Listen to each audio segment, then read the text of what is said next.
friends, welcome to Explosive Update. Today we will see the National Education Policy 2020. Recently it is in news because the Union Cabinet has approved the new Education Policy 2020 with an aim to introduce several changes in the Indian education system from school to college level. The NEP 2020 aims at making India a global knowledge superpower.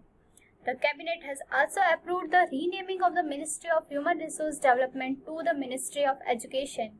The NEP cleared by the Cabinet is only the third major revamp of the framework for education in India since independence. The two earlier education policies were brought in 1968 and 1986. If we discuss some of the key points, then first about the school education, then universalization of education from preschool to secondary level with 100% gross enrollment ratio in school education by 2030 to bring 2 crore out of school children back into the mainstream through an open schooling system. The current 10+2 system is to be replaced by a new 5+3+3+4 curriculum structure corresponding to age 3 to 8, 8 to 11, 11 to 14 and 14 to 18 years respectively. It will bring the uncovered age group of 3 to 6 years under the school curriculum, which has been recognized globally as the crucial stage for development of mental health of a child. It will also help have 12 years of schooling with 3 years of Anganwadi or preschooling.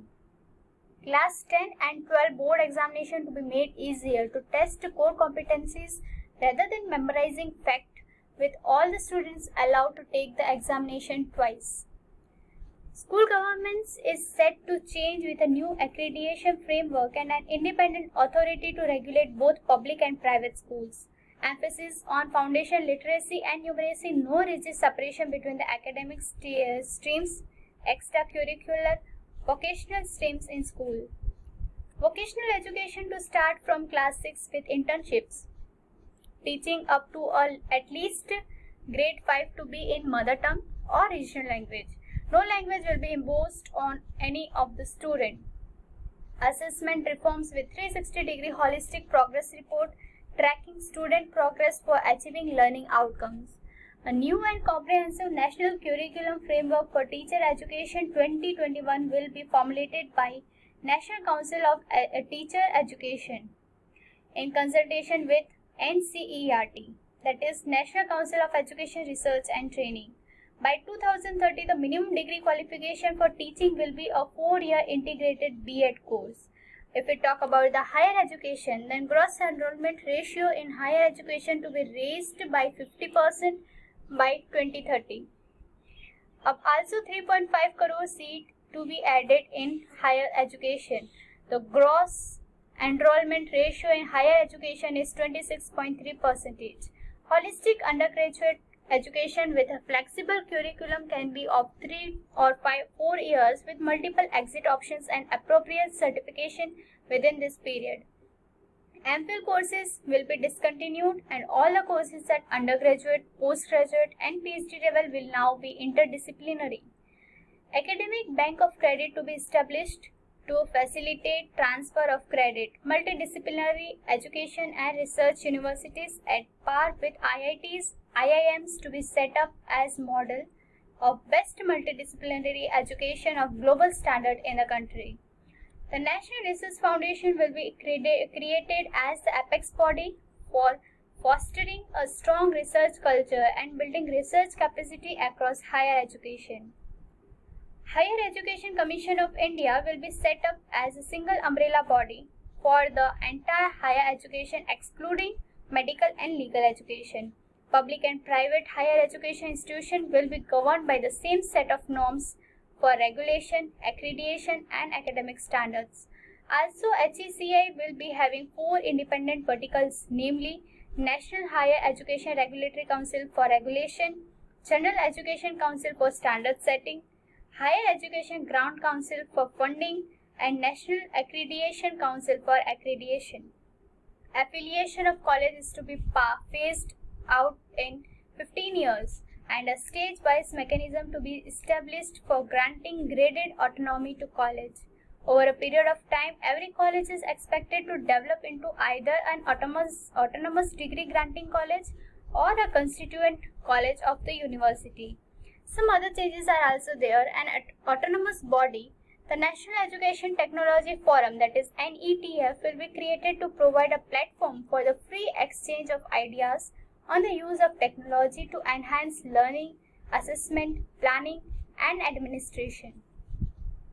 National Assessment Center PARAK has been created to assess the students. It also paves the way to foreign universities to set up campuses in India.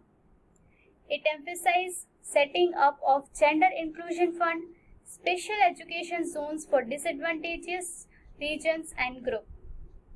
National Institute of Pali, Persian and Prakrit, Indian Institute of Translation and Interpretation is to be set up. It also aims to increase the public investment in the education sector to reach 6% of GDP at the earliest.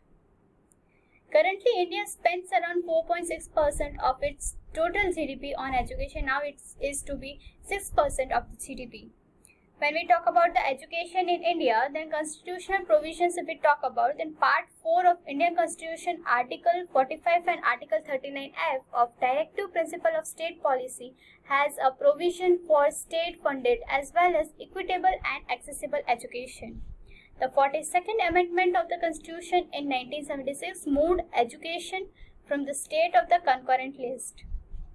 The education policies by the central government provides a broad directions and state government are expected to follow it. But it is not mandatory. For instance, Tamil Nadu does not follow the 3-language formula prescribed by the first education policy in 1968. The 86th Amendment in 2002 made education an enforceable right under the Article 21A. Some of the related news if we talk about the Right to Education RTE Act 2009 aims to provide primary education to all the children from age 6 to 14 years and enforces education as a fundamental right. It also mandates 25% reservation and disadvantages sections of the society where disadvantaged groups. Some government initiatives are there, that is Sarva Shiksha Abhiyan, Midday Meal Scheme, Navodaya Vidyalaya, Kendriya Vidyalaya and use of IT in education are a result of NEP of 1986. Way forward if we talk about the Indian new education policy aims to facilitate the inclusive, participatory and holistic approach which take into consideration field experience, empirical research, stakeholder feedback as well as lessons learned from the best practices. It is a progressive shift towards a more scientific approach to education. The prescribed structure will help to cater the ability of the child, stage of cognitive development as well as social and physical awareness. If implemented in its true vision, the new structure can bring India at par with the leading countries in the world. I will provide the video link in description box in which I had discussed some of the facts and figures of Indian education system. So that's all for today. We'll meet you soon in next such update.